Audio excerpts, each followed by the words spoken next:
Women here in the U.S. face the highest rates of maternal mortality when compared to other wealthy nations. And according to the CDC, Black women are 3 times more likely to die from a pregnancy-related cause than white, non-Hispanic women and Hispanic women. So a new documentary on Hulu is taking a look at the many factors that contribute to these racial disparities and the devastating impact that it has on the loved ones who oftentimes find themselves sounding a rallying cry around this crisis. Story is loud, colorful, and artful. It's a girl! She was awake, aware, and active. And yet she still died. After she gave birth, Shamani was complaining that she had really sharp chest pains. The ambulance came. I'm telling them the symptoms. Is she on drugs? Next set of people come in. Is she on drugs? They kept asking her mother, is she on any drugs? I'm like, do y'all talk?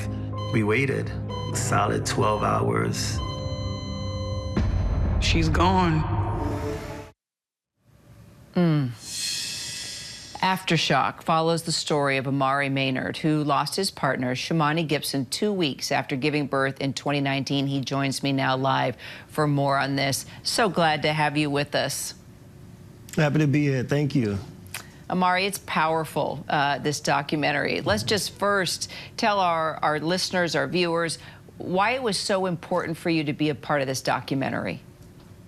To be totally honest, when we first were offered the opportunity, I didn't want to do it at all. It was about 2 months after Shamani passed, so I was deep into my grief. But after speaking to Shamani's mom, Shawnee, about just the opportunity of being able to tell Shamani's story and to continue the work that we were going to be doing in the community to expound and show people who Shamani was, the importance of, understanding your options in this maternal health space.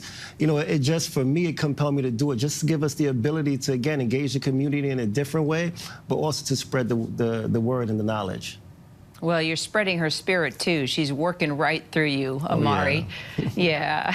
Definitely. And I understand how hard it must be to relive this, but you are clearly helping others by telling your story, by telling her story. So I understand that Shamani passed 2 weeks after giving birth by C-section. So just describe what those 2 weeks were like before that happened. Definitely. Well, Shamani was 30 years old. She was young. She was healthy. This was our second child.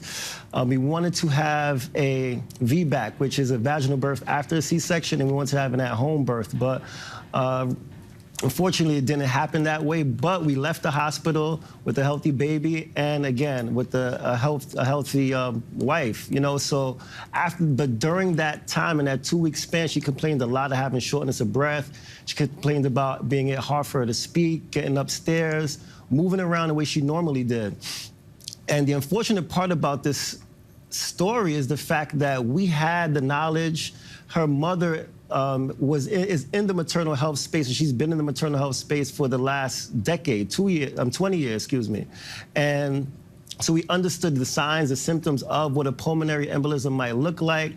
And as we're telling the doctors, we're telling the hospitals what is happening to her, and the fact that this may be potentially something that we need to really look towards, taking care of.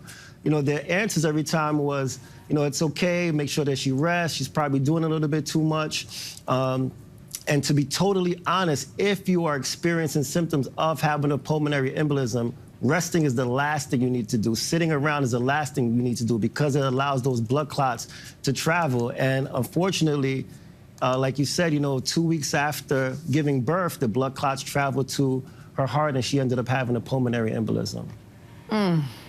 And so, you're raising this awareness and teaching us so much. And then I understand the New York State Health Department says that non-Hispanic Black women are actually 5 times more likely to die from pregnancy-related causes than non-Hispanic white women or Hispanic women, almost 8 times more likely to die in New Jersey. So you have been calling for justice, clearly.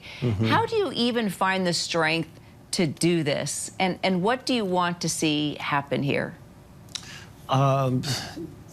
to be totally honest, when Shamani passed and I was going through my own personal grief, I had a community around me that championed me all the time. They checked up on me. They provided us food. They provided us services. They provided us, grief counselors and just people to speak to for me in order to really deal with my grief and my sadness and help. And unfortunately, I totally understand that this is not necessarily something that is afforded to all men, all families going through the same situation that I am. So it's been super important for me to make sure that, I pay it forward because again, I've been covered in such a way that, it's special. And again, this is through the community. This is outside of the system of, the hospitals offering these services because they just didn't, and specifically for me, when Shamani passed, I had 2 gentlemen reach out to me through social media who've gone through the same thing that I've gone through. So just the fact that they reached out and spoke to me and helped me communicate things and talk about my feelings, and knowing that they went through the same thing I did gave me a sense of relief. It gave me a sense of purpose, and it was something that helped me move forward through, my experience. And of course, I continue to grieve till today. But the simple fact that I knew how impactful these gentlemen were to me, I had to make sure that I do the same thing and that I use our platform, our opportunity, and specifically art in order to educate. Well, I'll tell you what, you're not just educating, but you're keeping your wife's life alive and your beautiful baby. You're doing an amazing job, Dad. Amari, thank you so much for being with us. It's such an honor. Thank you so much for having me. I appreciate it. Absolutely. We're going to check in on you. And you can watch the original documentary from Onyx Collection in ABC News Studios Aftershock right now on Hulu. Hi, everyone. George Stephanopoulos here. Thanks for checking out the ABC News YouTube channel. If you'd like to get more videos, show highlights, and watch live event coverage, click on the right over here to subscribe to our channel. And don't forget to download the ABC News app for breaking news alerts. Thanks for watching.